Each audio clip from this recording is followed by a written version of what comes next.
अस्सलाम वालेकुम। सियाणे कहंदे भी इन्ने दी कुत्ती नहीं जिन्ने दे बंद खा गई।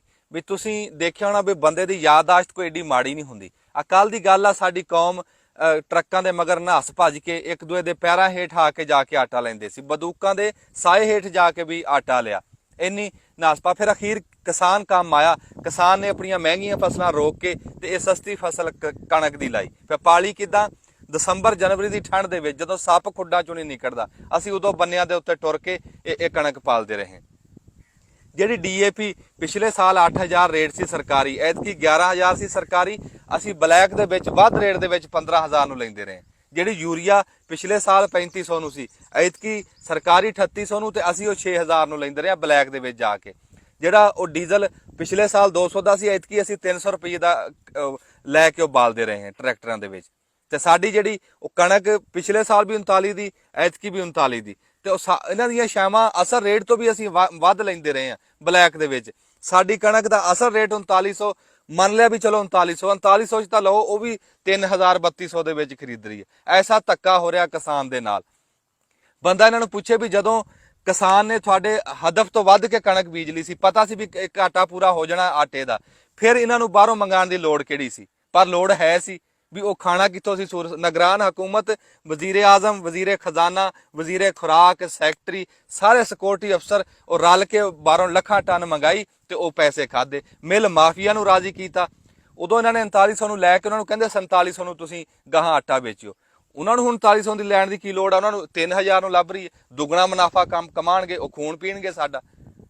सानू मिलों के हवाले करता, व्यापारियों के हवाले करता। पहला असी मक्की दे विच धक्के खाधे, शुगर मिलों च धक्के खाधे, सारिया फसलों ने सानू रोलता। सानू आस सी, उम्मीद सी भी चलो आ कणक सरकारी रेट से विकूगी, कोई धी पुत दी शादी, कोई मुंडा बाहर घलांदा, कोई मकान सीधे करदा, सारिया आसां तोड़ के रखतियां। असीं तां अगली फसल नहीं ला सकते, साडा इंज इन्हां ने मनका तोड़ता। सरकार कोई भी होवे ना, ये लेपू की या देपू की कोई नहीं। मामला भेजना होवे, टैक्स भेजना होवे, इन्हां नूं फी किले का पता भी कित्थे की लगा होया। जदों बारदाना लैण दी वारी आई, साडियां लखां दे हिसाब नाल दरखास्तां इन्हां ने मुस्तरद करतीआं। असी तुहाडे कोल विजिट वीज़ा मंग लिया सी अमरीका का, जिहड़ा तुसीं 6 बोरियां 1 किले दीआं, 6 बोरियां तां वढावा लै जांदा। सियाणे कहंदे भी टुटियां बावां गल नूं आंदियां। हुण तां सारे चुप आ ना भी ठीक आ, अनाज सस्ता, मन लिया भी सस्ता होना चाहिए, पर सानू फी किले दे उत्ते 50,000 रुपया घट रहा। गाहां तो किसान ने कणक नहीं लानी, फिर उहदा नुकसान सिर्फ एक कणक की हद तक नहीं रुकना, उहदी तूड़ी की भी कमी होगी। कणक का फिर तुसीं साल खंड पिछे वो ट्रक्कां मगर तां नसना ही आ। जदों तूड़ी नहीं लभनी, बंदियां ने डंगर रखने छड्ड देने, दुध की कमी हो जानी, गोशत की कमी हो जानी। उत्थे शहरां 'च बैठे बंदियां दीयां चीकां निकलणगियां, दुध ते गोशत लैण लग्गियां। ये गल सिर्फ किसान तक नहीं, इहदा असर पूरे मुल्क ते पैना। 45% इस मुल्क दे विच किसान आ, ते जे किसान नूं राजी कर देण, अद्धा मुल्क तां वैसे ही राजी हो जावे। पर करन दी लोड़ किहड़ी आ? इन्हां ने राजी करना सिर्फ माफिया नूं, मिल माफिया नूं, अपने अफसरां नूं, वजीरां मशीरां नूं।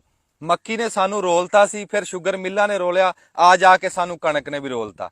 तुसीं यही कहंदे सी भी किसान नूं रोलना, असीं रुल गए। हुण तुसीं राजी आ? मैं जिन्ने अफसर आ, जिन्ने अदारियां दे अफसर आ, साडे वजीरे आजम, वजीरे आला, इत्थे तां असीं तुहाडा कुछ ना बिगाड़ सके, पर अगले जाण मैदाने हशर दे विच असीं तुहाडा गिरेबान जरूर फड़ांगे, जिहड़ी तुसीं साडे नाल कीती। वजीरे आला साहिबा वो चैनल बनाया, वो व्लॉगिंग करी भी, लाहौर तो बाहर निकल के भी वीडियो बना, तेरियां कोई वीडियो चलन, चैनल तेरा ठीक चल रहा, तेनू किसानां च भी आके वीडियो बना भी। लाहौर तो बाहर भी पंजाब आ, 35-36 जिले आ, सिर्फ लाहौर नहीं है पंजाब दे विच।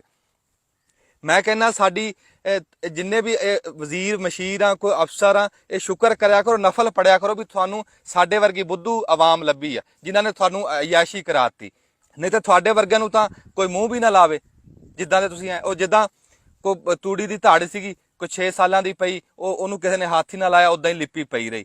एक गां को 3 दिनों की भुखी छुट्टी जाके तूड़ी खान लग गई। वो गां ने चंगी रज के तूड़ी खाधी तो कहती शुक्र है रब्बा तेरा। लै इन्हें जो धाड़ भी बोली, कहती भी रब्बा तेरा शुक्र। गां कहती भी मैं तो भुखी सी, मैं तो रज गई, मैं तो तां कीता रब दा शुक्र, तू काहनूं करदी है? वो कहती भी ये तेरी मेहरबानी है भी तू आके मैनू खा लिया, मैनू तो 6 साल हो गए किसी ने मूँह ही नहीं लाया।